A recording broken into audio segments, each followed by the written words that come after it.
Hey Raghunath, tell everyone about our Patreon community.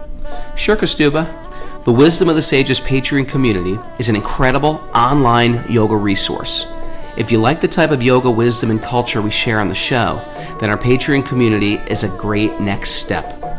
This is a listener-supported podcast, and any level of sponsorship will unlock a wide range of live and archived classes, talks, and even workshops. Raghunath teaches, I teach, and we have a host of other excellent teachers on topics ranging from yoga philosophy, asana classes, storytelling, Ayurveda, kirtan, cooking, meditation, and a lot more. We even have an incredible online Bhakti 12-step recovery group. So if you want to check it out, go to patreon.com/wisdom of the sages. All right, let's get it on. Om Namo Bhagavate Vasudevaya. Om Namo Bhagavate Vasudevaya. Om Namo Bhagavate Vasudevaya.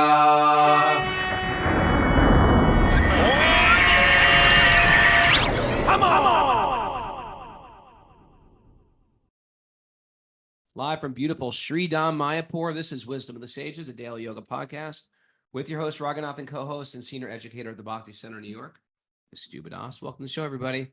Welcome to the Dham. And guess who's back? It's Mr. Kastuba. He's healed. He's healthy. I opened his third eye while he was sleeping. I put my hands over, I Reiki-ified him with my Reiki Master level 3, and I lifted his spirits, and look at you now. You're welcome. All right. Yeah, how was it, man? Every day. Kastuba, you ready? He's like, I need a day. He's recovering. It's like I could take one more day. One more day. Yeah. We had a nice interview yesterday. If you missed the show, check out the interview with Giridhari. Natural living, simple living. Oh, look who's here. Straight from Australia. Aishwarya's here. I met this guy in a Ashraya. Ashraya. Ashraya. And he's visiting from Australia. And he had something sweet to say. Why don't you come over and say it? We're going to just throw you in there. Impromptu. We just met him in the little cafe. You got to talk right into this mic, Ashraya. Hare Krishna. How are you? Yeah, doing good. What's your story? Well, I started listening to Wisdom of the Sages a few years ago now, and I was a time in my life where it kind of helped me a lot. It was kind of easy listening, some Bhagavatam mixed in, and the combination of you two guys together was always just like you by yourself, good, but you by yourself, good, but the two of you together is just perfect combination. You somehow managed to make two insults into Peanut butter and chocolate there, right? Peanut butter and chocolate. two great things that go great together. See, that's what you could have said. Chocolate's good. Peanut butter's good. Put them together, it's even better. That's exactly what he said. That's exactly what he said. Good. You guys put it together. Good. I see. So it's kind of like chocolate, good. Peanut butter, Yeah. good. It's sort of like nougat alone. But then I thought my son would really benefit from listening to the podcast. Your son, how old was he? Yeah, how old is he? He's is. 30. He's 30 now. I thought you were 30. How old are Yeah, you? I'm 50. You're 50. Okay, so your son, So you I raised your son as a devotee or no? Yeah, Okay. but he, teenage years, he sort of drifted off and was doing his own thing. That happens. hmm And so he started listening to Wisdom of the Sages, and he attributes you guys to being the reason he's here now. Oh, he's here, like back No, on no, track? Yeah, he's chanting, 16 rounds, and Oh, he's wow. doing all this reading every day, and he's right into it. Happy to be of service, but I'm going to give you all the credit for planting those initial seeds. Right. And then there's my mom too.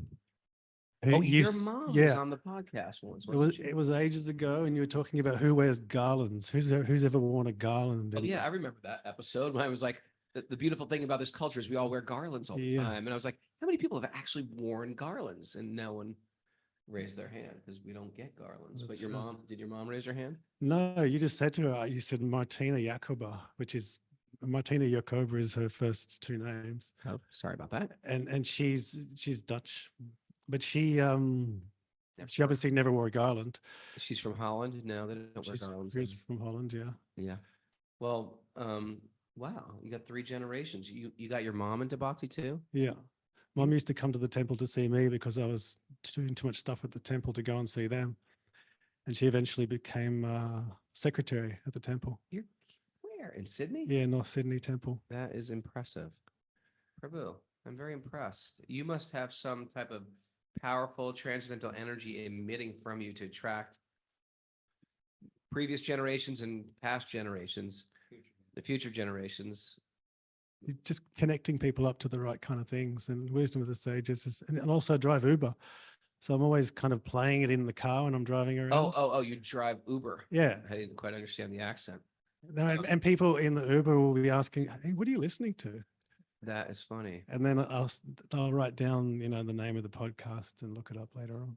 So good. Thank you. That's one way to Thank spread you the for holy that. name.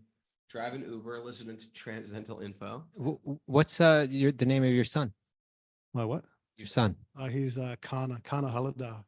Kana Haladar. Good name. Thank you for listening, Kana. Okay, Kana, this one's for you. Thanks for joining in and showing up live. Happy Thanks for you're having here. me. And Mom, you too out there, Mom. Yeah, Martina. Harry Ball. Yeah, thank you. Are you Right. comfortable over there? Yeah, great. Okay. So yeah, we had a great show yesterday with Giri Hari. I have a little announcement. Maybe you can see also what we're having a giveaway, our bead bag giveaway from Silver Tulsi Mala. That's on Instagram at silver_tulasi_mala. And the thing was, all you have to do is send in the prettiest picture of Krishna you have, post it on your Instagram and tag Wisdom of the Sages and at Raghunath Yogi and at Silver Tulsi Mala. Is AI allowed? Is AI allowed? Yeah. Why are you going to AI a picture of Krishna? Well, tried there's that? a lot of them out there. You joking? I didn't know that. I don't. Are you kidding I me? don't. No, I'm not kidding you. You haven't noticed all these kind of Cool pictures of Krishna. cheesy pictures of Krishna? I have. But, Oh, well, nice.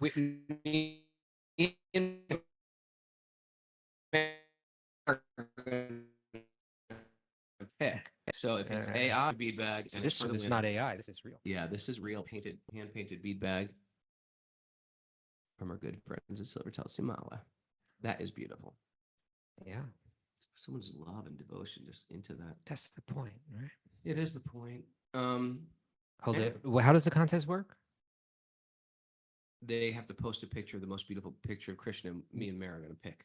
Well, how come I don't get to pick? You weren't around. You Well, weren't I weren't. Isn't this something we're doing in the future? Okay. All right. Let You can me be in on- on you can that. Be in on the next week's Okay. giveaway. We got a few Yeah, okay. interesting things to give away. But When you I say also you wanna and Mary are share, going if you want to pick, go to their website. I hold don't- it. You say you and Mary are going to pick. Well, what if you disagree? Oh, she agrees with whatever. She agrees with whatever I say.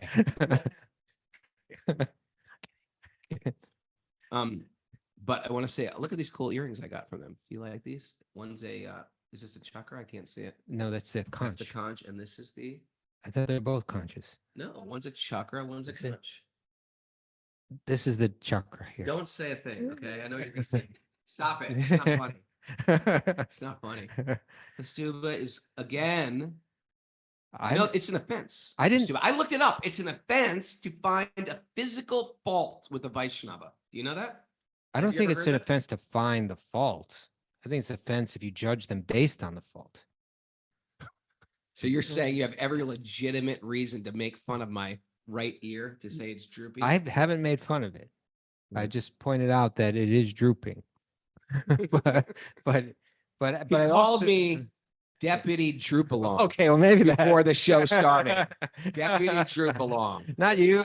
Droopy ear. I didn't call. lobe. No, it wasn't you that is calling Deputy Droop along. It was the earlobe. That is not you. Yeah, I'm not the earlobe. There you go. Okay. Anyway, I like the new earrings. They're quite lovely. All right. Silver Tassimala, thank you very much. Okay, let's move on with the show. We got a nugget, but why don't we check with Mara and see if she's got any announcements? Miss Mara, just met a girl named Miss Mara. We have back to recover group meetings today at 12:30 and 1, and Cult of Cain Asana class for our Patreon members at 10:30 today. And because do you want to interview somebody tomorrow? Because we're going to be on the road. No, tomorrow you can easily do the show. It's May 6:30. not. May not. No, it's 6. 4:30. The show. 6:30, right? Because it's Saturday. We could. We could do it at Yeah, let's- 6:30, which is 8 o'clock, 8 o'clock in the morning. Q&A, 8 a.m. All right. Send in questions. for Q&A. All right. So why don't we go to that nugget that I dragged? Very up, huh? interesting nugget, huh? Yeah, you got it there? Yeah. And what was this from? You know, it's just something I saw like on Instagram, and it just impressed me. It moved me. Right? You want me to read it? I got Yeah, it here. yeah, you read it. It's Okay, a and I'll, beautiful I'll picture tell of you, yeah. a lovely young girl and a lady,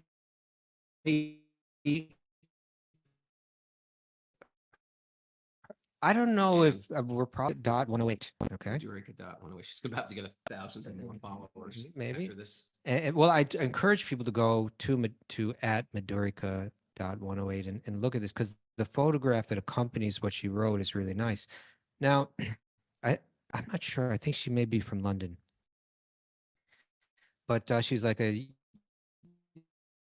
young Indian lady, and she's the place of Krishna's pastime. It's the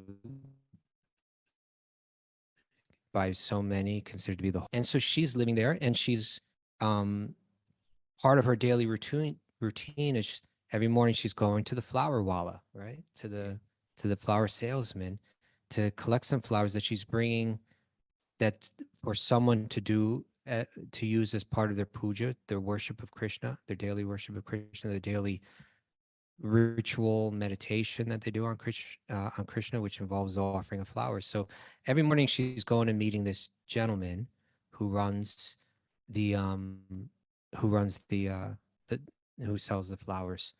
And so It's like a stand, like a little stand, a little flower stand. little outdoor stand, right? And it's got an accompanying photo of her with this man. And this man is a beautiful man, right? He's glowing. He's got a big, nice mustache there. He's and he just has the look on his face of someone who doesn't know what anxiety is, who doesn't, well, let's read what he says, and then we'll talk about it. Okay, you ready? So she writes, this is what Madhurika 108 writes. She says, while in Vraja, in the Vrindavan area, this sweet flower vendor gave me flowers for the morning worship of a special someone's deities. Okay, so someone close to her, she would go every day and buy flowers for. Often I didn't have the right change, but he would simply give them for free. Okay, you with me? Yeah. Okay.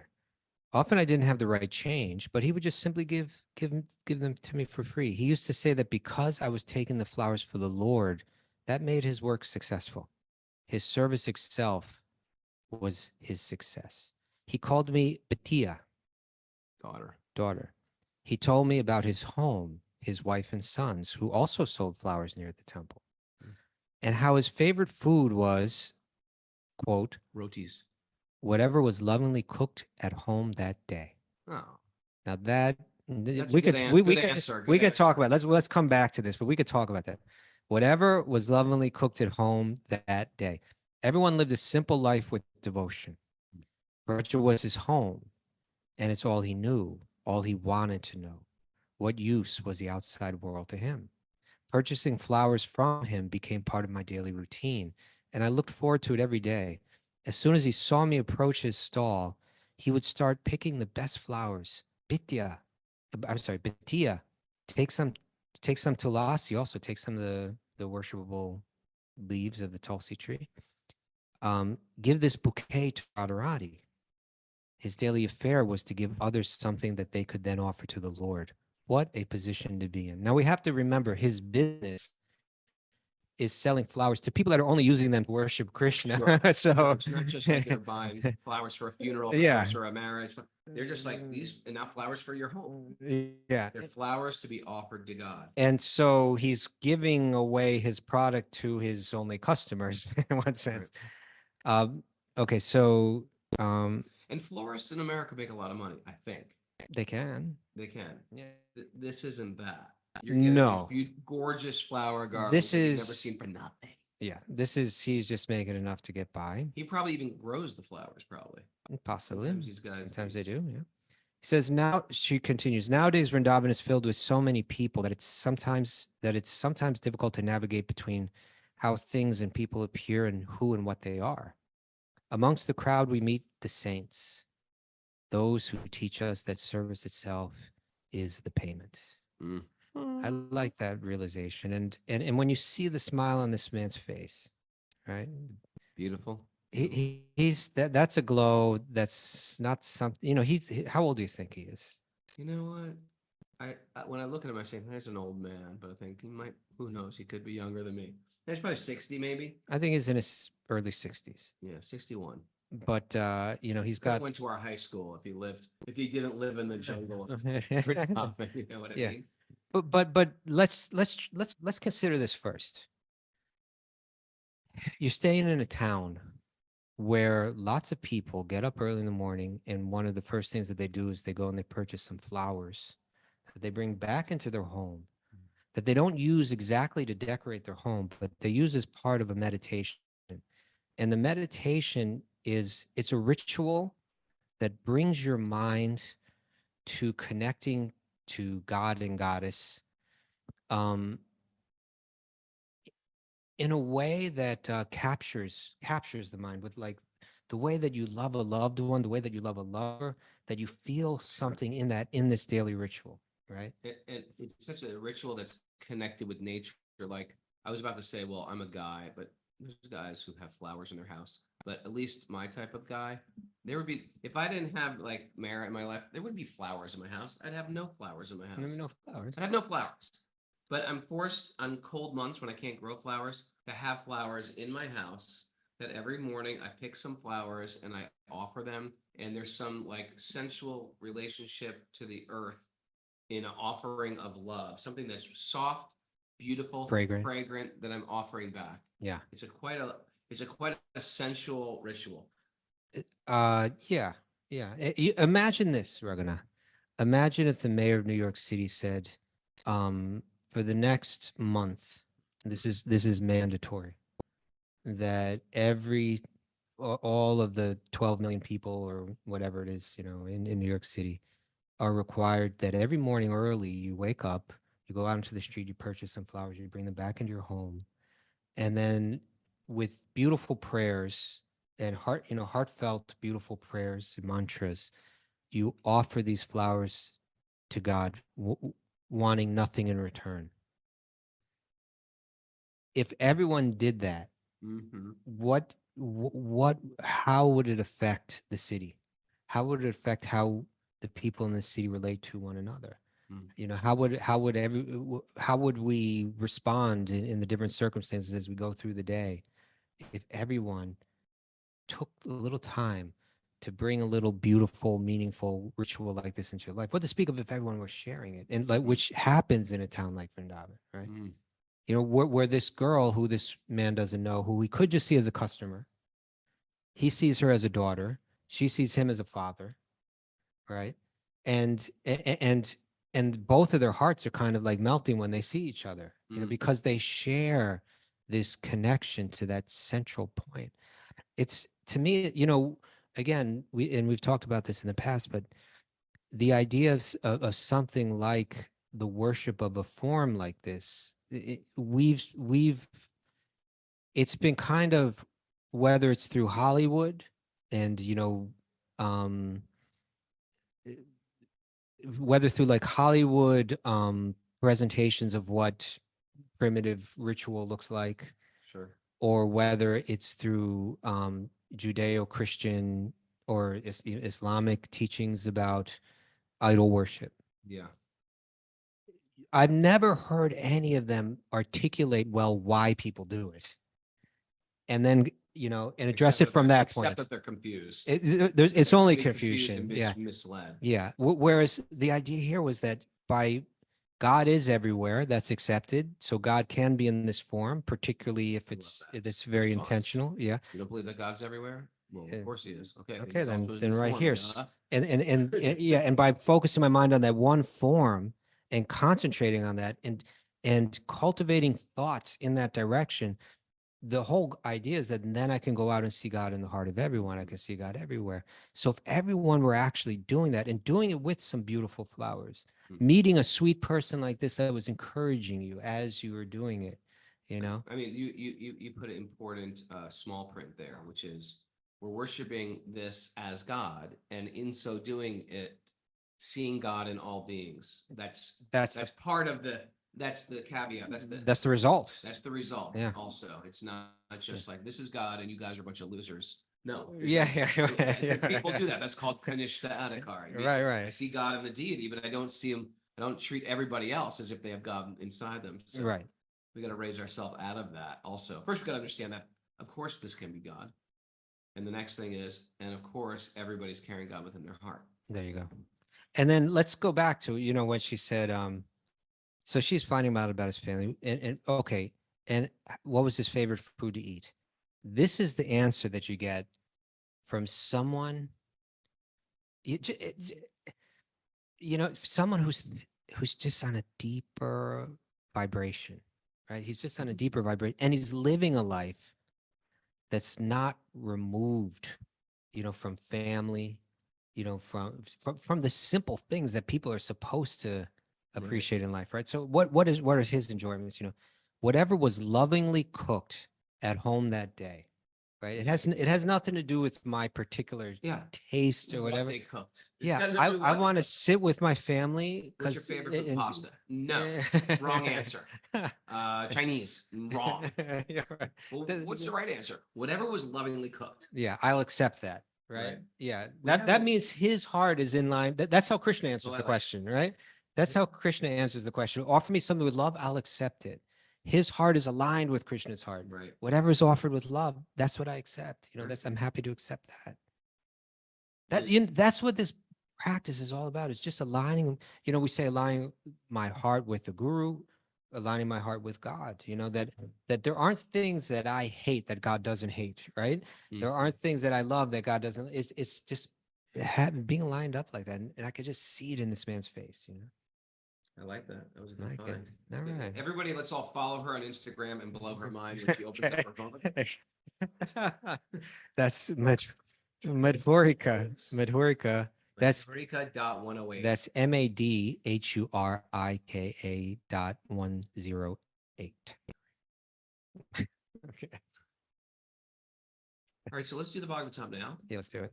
Narayanam Namaskritya Yadaram Chaiva Nrottamam Devim Saraswatim Vyasam Tato Jayam Mudirayat.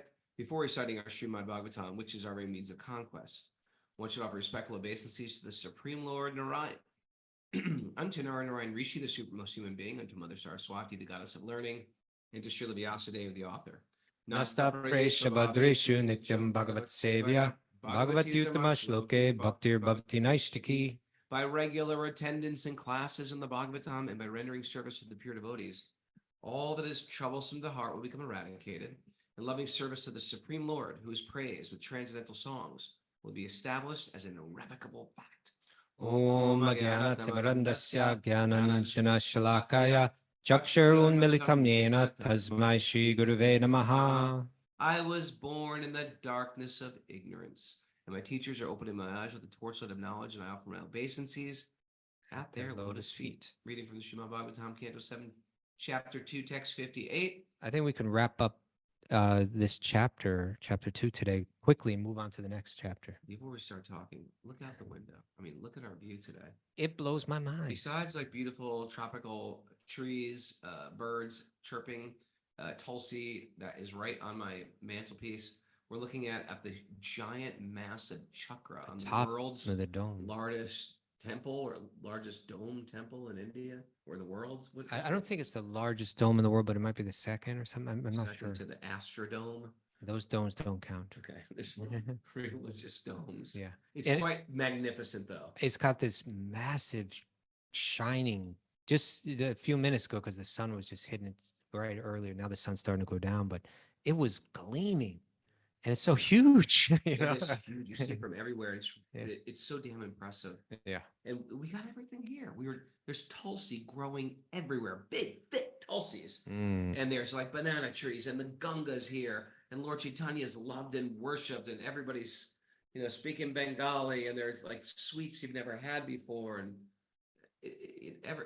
flowers and foods, and yeah, magnificent darshans, Devotees, kirtan. kirtans, people. Meet devotees who just like, I'm just giving my life Yeah. to Krishna. It's quite impressive. And me and Mara, our sadhana is twice a day. We read Gaur Leela, Lord Chaitanya's pastimes, Nice. twice a day. In the morning and in the evening, we just sit and we read, and it changes us. It changes us. But I also have this realization, like, the Dham is a heavy place. It's not like vacation. It's not like you're going to Tulum or Ubud or the Bahamas. The Dham, even though it's got the tropicalness of it, and you can find it on TripAdvisor. It is like a spiritual home, and there's a weight to it. That's what I find. No You get doubt. that? I mean, you've been living here for a while. I mean, No doubt. you've been to beautiful tropical places that aren't necessarily This considered is spiritual homes. this is nothing like that. This is nothing like it. Yeah. There's a weight to this place, and you can't screw around with it. Nope. I'm with you. Yeah. Okay.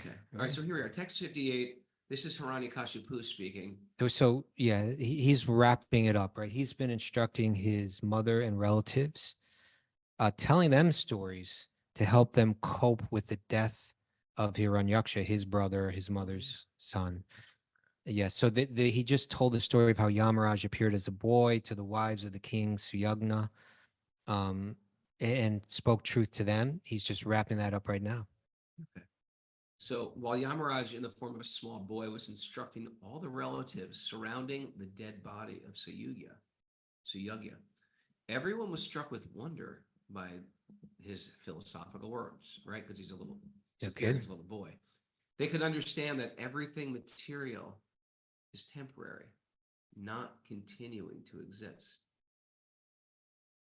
Raghu's mic is not connected. No. Mara. Help, Mara, help. Not connected, or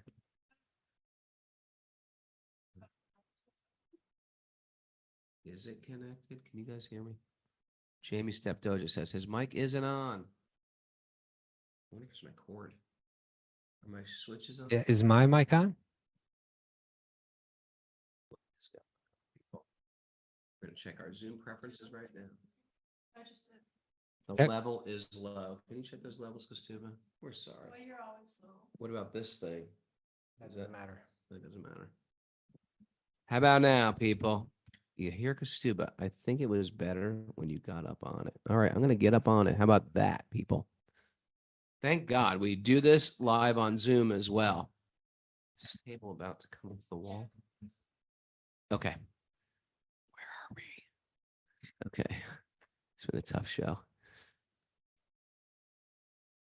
Text 59. Text 59. After instructing all the foolish relatives of Suyagya, Yamaraj, in the form of a boy, disappeared from their vision.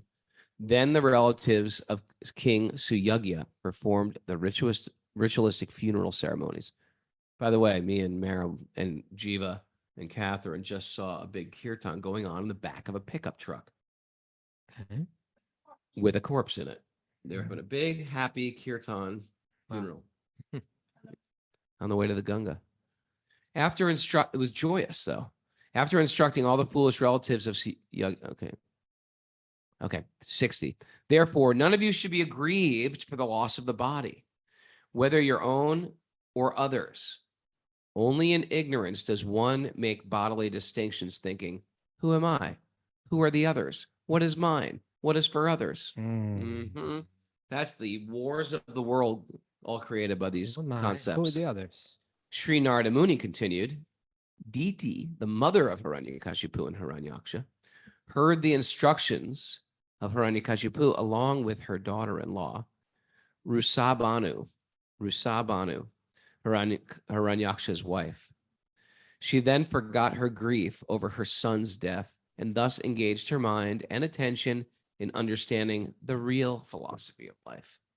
Interesting. Like, what, does she become a devotee or what? Well, but this previous verse, who am I? Who are the others? What is mine? What belongs to others? That's that question that topic. It's a little foreshadowing of, again, what's really going to come out more than anything as we read about the teachings of Sri Prahlad, right? Who is going to be the son of Hiranyakashipu, who's going to say, who's Hiranyakashipu is going to try to train him to make these kind of distinctions and to see friends and enemies. And he's going to respond by saying, I can't even relate to that idea of thinking that way. You know, he's going to say, I've heard about people who think that way, but I've never experienced it. But now I'm experiencing it. You think in this odd way that there are friends and there are enemies in this world. It's an odd way to think. Yeah. Okay. So we got the next chapter now. It's great. We're already queued up. I was way ahead of you, man. Well, you got to read the title. The title is Hiranyakashipu's plan to become immortal. Text 1. Narada Muni said to Maharaj Yudhisthira, the demoniac king Hiranyakashipu wanted to be unconquerable and free from old age and dwindling of the body. He wanted to gain all the yogic perfections like anima, lagima, to be deathless, and to be the only king of the entire universe, including Brahmaloka. Okay. That's a pretty tall order. That's chock full of some major desires there, right? It's one thing if you say, well, I want to be a professional baseball player. It's another thing if you say, I want all mystic perfections. I want to be the king of Brahmaloka. I want to be the king of the universe. Well, let's talk about this. Anima and lagima. What are they? Lagima. I think lagima means to become lighter than, you know, Maybe. practically float. Anima means you can make yourself really small, I think. Are you sure? I'm not sure. Mara, do you know? We need Mara on that. All right, Mara's going to look up the Mara. siddhis, the siddhis. So he's looking, he wants the idea is, and it's not just Bhagavatam that's speaking about this. You know, if you want to look at the Bhagavatam and say, oh my God, it's just full of these mythical stories. Yeah. People may say that. Sure. Oh, All right. Anima is the ability to shrink down one's body. right. Oh, got that. And lagima allows its user to decrease the body weight. That's Well, what I let's read all the mystical Those are cities. right about that one. Just to sort of tease us. There's also mahima. Do you That's want getting really big. garima? That's also about increasing the weight of the body, like Hanuma. Heavier than the heaviest. Lagima, prapti. I know that one. Prapti means like you're grabbing stuff from other dimensions. Make things appear in your hand, basically. Prakamya What is that one? allows its user to increase their life length dramatically. Teleportation, ability to live underwater. Ooh, I want that one. What about mind reading? Yeah, that's part of it. Then there's also Isitva. When someone attains this city, the earth will move by their wish. The sky will rain as one's demand, and the wind will move as his or her sign. I wouldn't mind having that one either. Okay. Oh, the 8th one is? Vashitva. It allows the user to control other people's minds. Yes. I have that a little bit. I'm controlling your mind right now. You definitely are sometimes capable of controlling my mind. So now, as I was saying, that someone might hear the stories of Bhagavatam and say, oh, okay, there's a demon, he wants to become powerful, and you got your mythical stories. You can't say that about the Yoga Sutras. The Yoga Sutras, there's no stories there. It's just in-depth mind information, Sure. Information about how the mind operates. Sure. When you read those, you're not thinking, oh, some child's fantasy story to teach a philosophical point.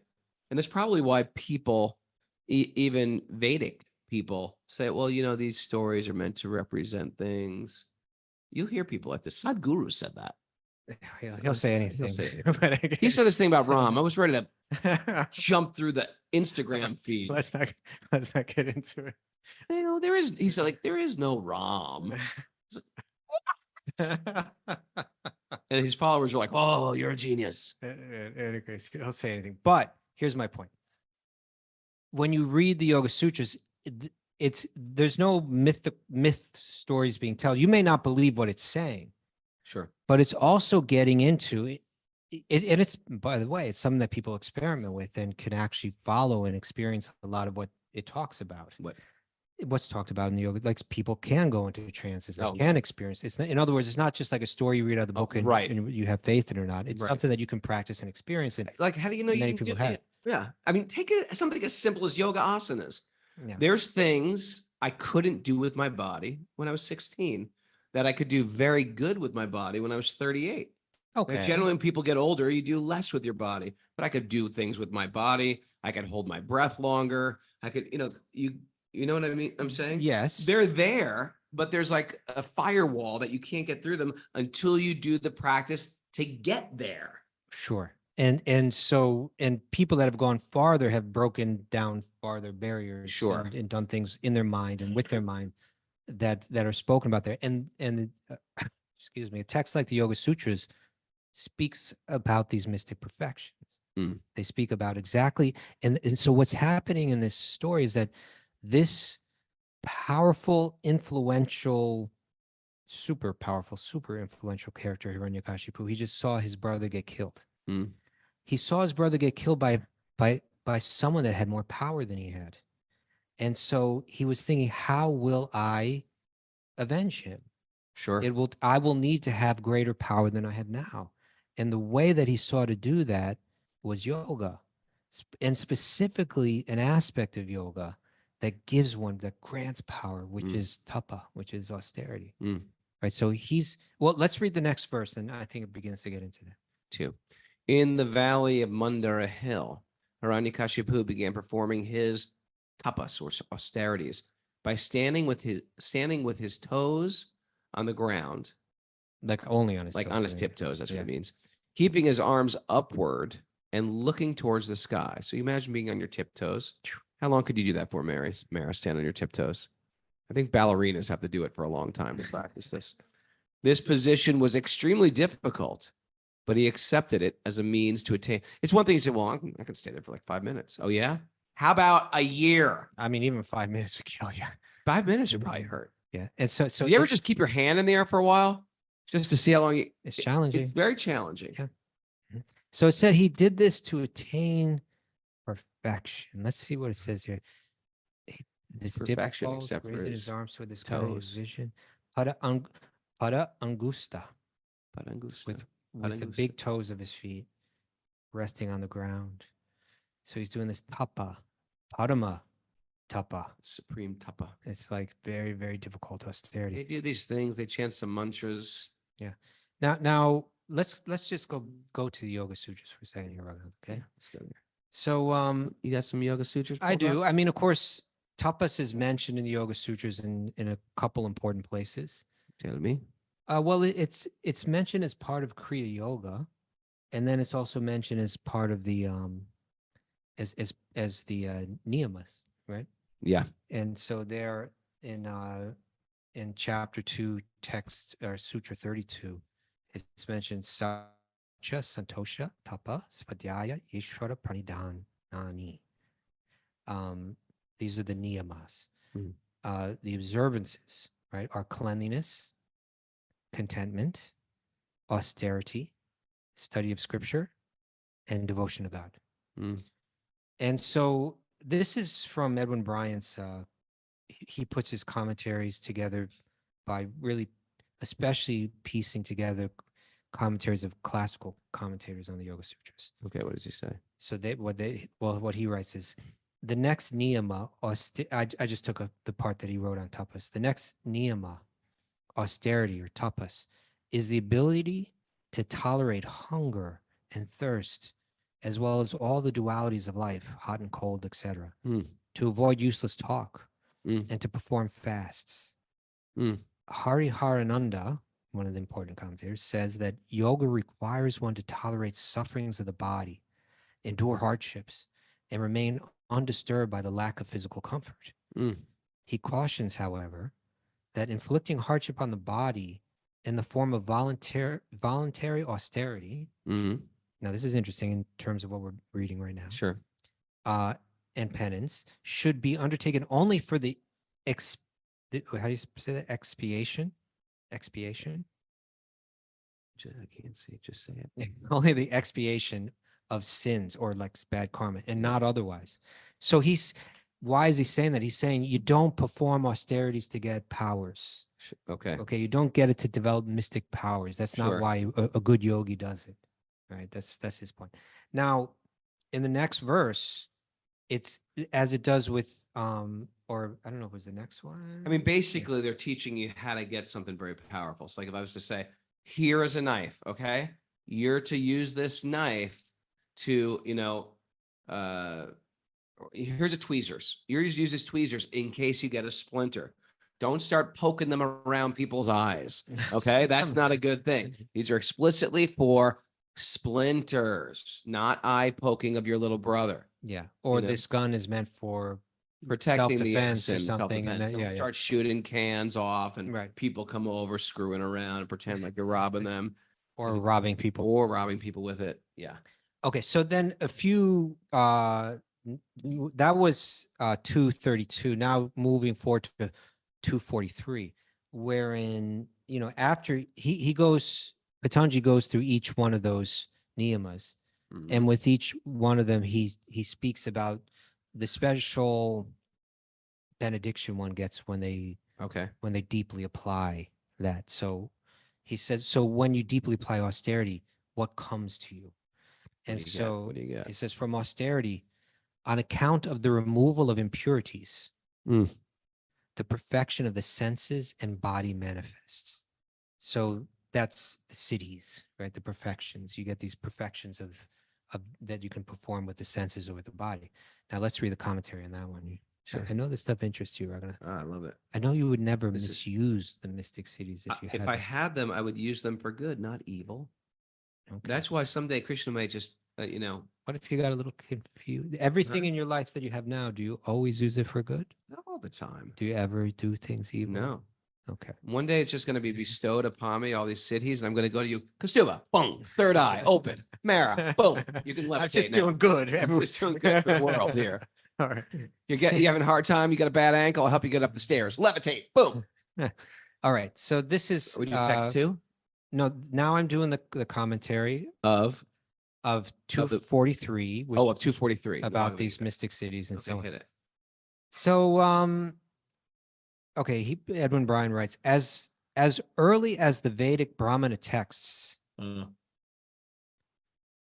tapas has been recognized as a vital form of preparatory ascetic purification to be undertaken by the sponsor of the Vedic sacrifice, the Yagyamana, and has remained a fundamental ingredient of Indian soteriological traditions. So he's saying you go back to the very oldest text, because Patanjali's text comes many centuries After. millennia after. So 1200 years old, right? Yoga Sutras? Oh, I think Ish. more than that, Okay. but definitely not going back to the Vedic Puranas texts. or the Upanishads. Or the Vedic Brahmanas text. So he's saying even then it was recognized when you're doing yagna, when you're doing ritual to get some material results, the person that's performing it should do austerity, right? That it grants you something, right? That it gives power, He continues, as austerity is practice, says Vyas. So Vyas comments on Yoga Sutras. As austerity is practice, says Vyas, the impure covering of dirt, ashuddhi, namely tamas and rajas, okay, the lower modes, they are destroyed. And as this happens, the siddhis or mystical powers of the body, such as clairvoyance. Boom. And do you know what this is? Clairaudience. Being able to see everywhere? I think that clairaudience Maybe here, yeah. could be Deva Darshana. To That's be where the gods appear. You can see the gods right in front of you, even though other people can't. Like I'm seeing some right now. clairaudience. You're probably just seeing trees, the temple. So I'm seeing actually beings. I know what I'm seeing, and I know also what you're seeing. I know you knew that. I know you knew that. But you still don't know. I do know that. And I know you better than you know yourself. Then why'd you just tell us what Mara's about to read? Definition. Tell. But here's the definition of clairaudience: the power or faculty of hearing something not present to the ear, but regarded as having objective reality. Like a dog. So clairvoyance and clairaudience, to be able to see and hear Mm. everything. Okay. So again, I'll start it again. So Vyas is saying that through austerity, Rajas and Tamas, the lower modes of material, the influence, the desire that I need what I don't have, or the let's say the clouding and delusional energy of the lower modes, it goes down. And as that goes down, then one begins to realize Mm. powers that were kind of like dormant that anyone could have if they did realize, right? Okay, so these mystical powers in the body, such as clairvoyance and clairaudience, manifest. The commentators thus take Patanjali's perfection of the body, Kayendriya Siddhi, as a reference to the various mystical powers, siddhis, that are the byproduct of yoga, which will be discussed in the next chapter. Mhm. Bhojaraj Bodily. and Ramananda Saraswati, These are other commentators. still more commentators. Somebody, Someone's figured out how I to don't know how they use do Zoom, and we don't know. Someone was like, Miss Six Cities, and they sent off like a thing of balloons. But, okay. So Bhojaraj and Ramananda Saraswati take Patanjali's impurities here to refer to the kleshas, not to the lower modes, but to the kleshas. The kleshas, namely, are ignorance, avidya, asmita, ego, raga, attachment, dvesha, aversion, and abhinavesha, the clinging to life.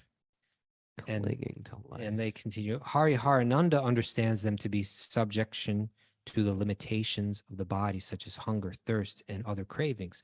So either through austerity, you're either becoming free from the lower modes, you're becoming free from those kleshas, you're becoming free from hunger, thirst, and other cravings. You're purifying, because austerity means you're no longer listening to the mind. You're saying, mind, you've been running the show and I've been following all along. Now I'm running the show. I'm going to do the exact things that you don't want me to do. I'm in control now. You're telling me, don't stand on my toes. I'm going to stand on my toes anyway. And through The that, mind's like, don't do it. stop. And you're like, I don't listen to you anymore. You have no power over me anymore. Listen. And when that happens, they say these mystic Things develop. they're arising in one. I mean, we find that in our own life, when we do austerities, different things manifest. No, what is manifested for you? Blindfoldedness. Try walking around all day with a blindfold. So that's the austerity that you've done, or that's Done. Did it. And what did you get from You it? start seeing with other senses that you didn't know you had. Oh, okay. Welcome to my world, Costuba. Thank you. It's a fascinating one. It is. All right. So according to Hariharananda, by the performance of austerities in the form of sleep control, Sleep control. I've done that too. abstention from food, Yep. retention of the vital energies of the body, namely celibacy, Done that. etc., Etc. Done that. and by the practice of pranayama and asana, Do that. one can overcome these limitations by sheer willpower, which he now approaches, which is how he approaches all yamas and niyamas. Mhm. And this leads to the manifestation of the siddhis. Hariharananda notes, this is interesting, that gyanis, those that follow the path of Jnana Yoga, the yoga of knowledge, generally do not develop these siddhis. Huh. Why? Why not? Because they cultivate renunciation and discrimination rather than austerity. Okay, it's the yogis that actually practice austerity. Certainly the life of the Jnani for us would be seen as a very austere life. Yeah. But it's the tapasvi that develops these is more the yogi, less the Jnani. Mhm. Okay. Siddhis then are specifically the byproduct of tapas in this view. Jnanis are unlikely to be interested in such attainments anyway, continues Hariharananda, and neither are the yogis who use them, if at all, only to further their spiritual goals. So now what we have is we have a person in the form of Hiranyakashipu he's a powerful man, and he's a very determined man, and he's a very angry man. What a man, what a man, what a man, what a money. And he's Angry man. and he's decided that he'll get the power that he wants so that he can get the revenge that he wants through yogic practices of austerity. And he's so determined that he's going to pull it off, and it's going to become dangerous. Sure. Okay. Shall we continue? We got 4 minutes. Yes. All right. Well, Try so another you wanna verse? just okay. Try one more.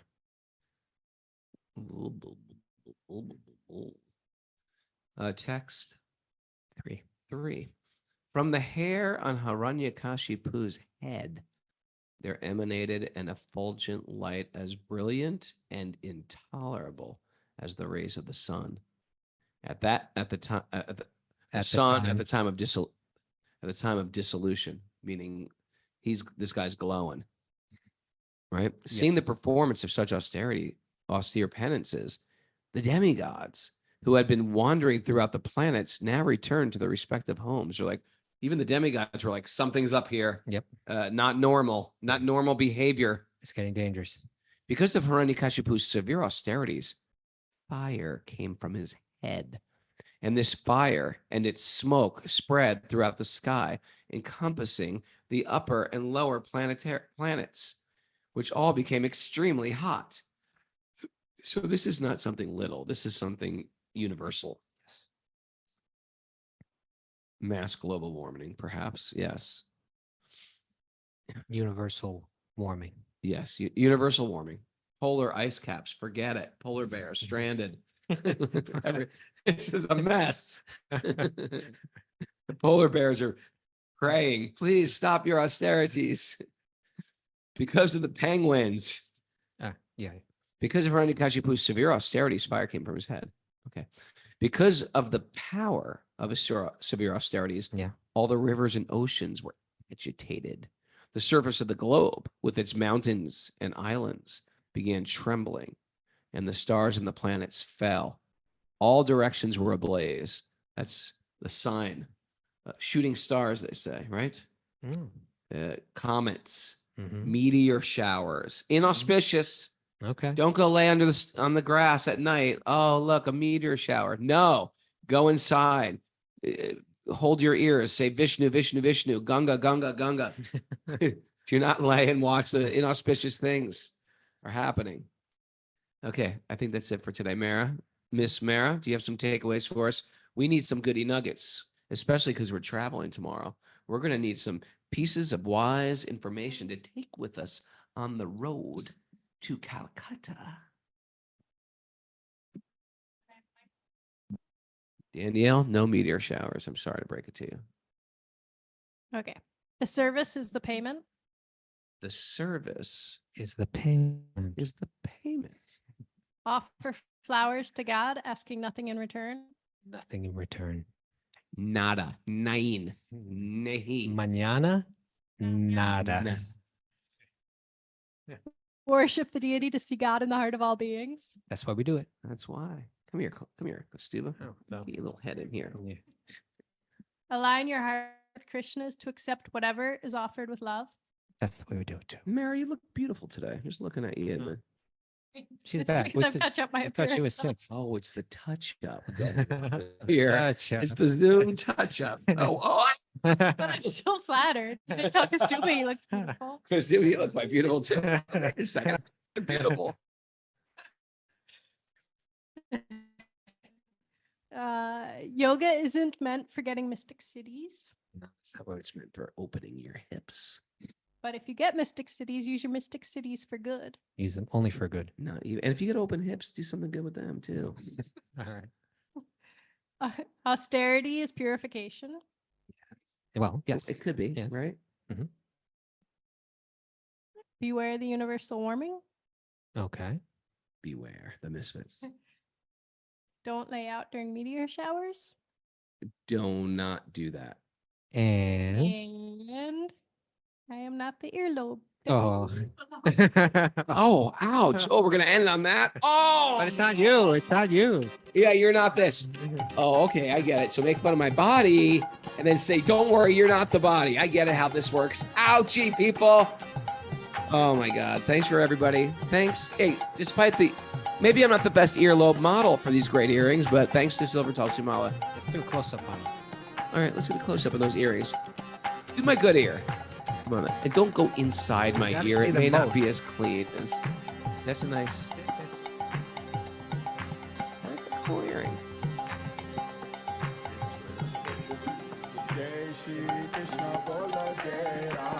What do you think of that, people? I'll be watching YouTube to see that if you're not on Zoom. Thanks, everybody, for joining us tomorrow. We are on at 8 a.m. New York time. And me and Mary are going to be in Calcutta, doing the Calcutta thing. Check out some cool stuff. All right, check this out. There is an Indian postage stamp. I don't know if you heard heard about about that. The that coin. just came Postage stamp or first commemorative postage coin? stamp that just came out with Srila Bhakti Siddhanta, Prabhupada's guru, on it. And Modi, PM Modi, was at a big Bhakti Siddhanta celebration yesterday in Delhi. I heard it was going to be a coin. I think there is a commemorative coin. I wonder if it's an Indian minted coin. If it is, I'm down for that coin. How would it not be an Indian minted coin? Well, because sometimes they're just novelty commemorative coins, but they're not put out by the mint. The mint. Like you can get a Star Wars silver coin, but it's not put out by the part of the mint. official legal tender. It's got to be legal tender. I do have a silver rupee. Isn't that cool? Sterling silver rupee. It's a Nope. What happened to music? What the heck is going on today? Things are backwards. Oh, it's What? a commercial popped in the A middle. commercial popped up. I'm gonna go see where the That's never happened. There we go. And you know what's interesting? The entire Mayapuri team. Oh, wow. Someone put it on. Dana K put the Bhakti Siddhanta stamp. Oh, on the nice. How beautiful is that? I want that I like stamp. a poster of that stamp. I know. I would like that stamp, like 100 of them, like in a book of them framed on my wall. Things are changing. And you know what's interesting? PM Modi had everybody chant Hare Krishna. PM Modi did this. PM Modi did that. And then PM Modi spoke about Bhakti Siddhanta and spoke about Lord Chaitanya. That's yesterday. nice. I appreciate that. Ah. Things are changing. Things are changing around here in India. We're seeds sprouting. Get ready for the tree with so many fruits. You just want to take a birth again and be part of Lord Chaitanya's Sankirtan movement. You're already part of it. You want to take birth again and be in it And again and again and again to do render service. However way you want me to serve Krishna. Jamini Ishware, Wait, we almost want to tell that story tomorrow about that. Somebody that died. Who's that? Let's tell it tomorrow. Maybe. Anyway, that's all, people. You're beautiful. Mara and Kastuba are beautiful because of their touch-up. Their skin is their skin is so beautiful today. I'm wrinkle-free here, thanks to Mikey Prema's looking at me like, what's going on over there? Look at Henry. Henry looks years younger, hanging out in Maui. Are you back home, Henry? Are you back in D.C. yet? Yep, I'm back. Maui's over. Okay, that's why he's here. Otherwise, we'd be like, what time? It'd be like midnight, maybe. All right, you guys. Anish Haribol, it's a beautiful day, every beautiful day. Sorry we had to freeze everybody. We had some bad internet today. I'll see you in Calcutta mañana. Haribol. Nada.